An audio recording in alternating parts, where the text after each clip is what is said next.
would Dad forge documents? Olia took a bite from the sandwich and started talking with her mouth full. He will. I heard Mom say that he did that before. You'll grow ears as big as Dumbo's. Olia got worried and touched her ear. I smiled to myself. My little sister was silent now.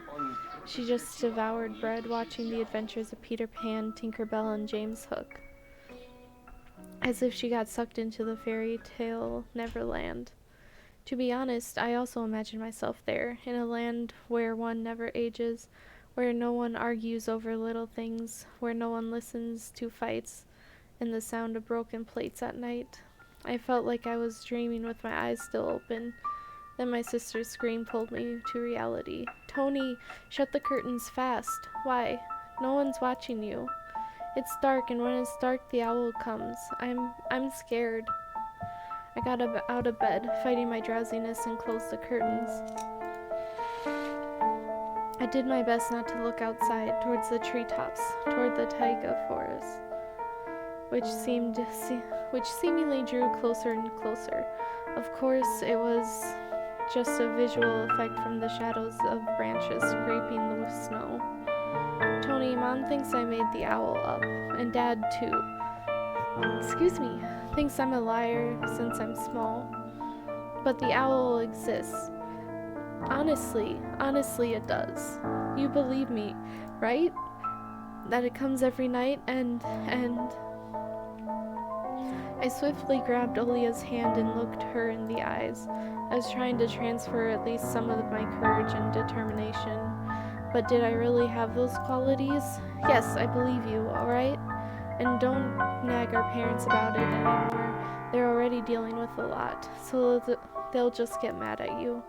Come and tell me if anything happens, and don't look out the window. But it wants me to look. Doesn't matter. Act like it doesn't exist and never existed, like it's made up, just like Mom and Dad say. It'll get tired of waiting and fly away.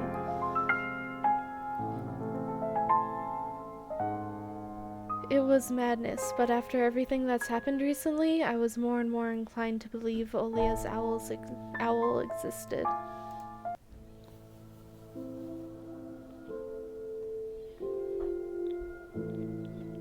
We followed Peter Pan's adventure as if nothing happened, as if the forest didn't kidnap kids, as if our parents weren't tearing each other apart bit by bit. Captain Hook was running away from a crocodile, and Captain Pan was headed to London with a gilded sailboat. But by some miracle, I lasted longer than my little sister. Olia's eyelids had drooped, and she started snorting lightly, resting her chin on the side of the bed. I stood up and left Olia's room. I was looking out the window, studying the field, when Mom peeked into my room. Enough playing around. It's your first day at school tomorrow. Go to bed. You should sleep properly. You don't want to be teased for being sleepy, right? Adults think everything is so simple. As if sound sleep would ensure my classmates would like me. I covered myself in a blanket up to my neck and listened to the house humming, to something invisible rustling in the corners. My inner voice had a question for me. Do I want to hear the mysterious flute again? Yes or no? Maybe it's just a part of growing up and I can't fully understand my own desires. The forest wailed behind the barrier that was my walls. Some ethereal entity wandered the fields. Branches shook as if calling for me. The wind howled on and on in the night. My thoughts were like annoying flies that entered my head before becoming weak and tangled. I didn't notice how I fell into slumber. Thank you for completing episode 1, Tiny Bunny. Aw, that's it? Hey, we made it to the end. Well, time to get ready for the second episode.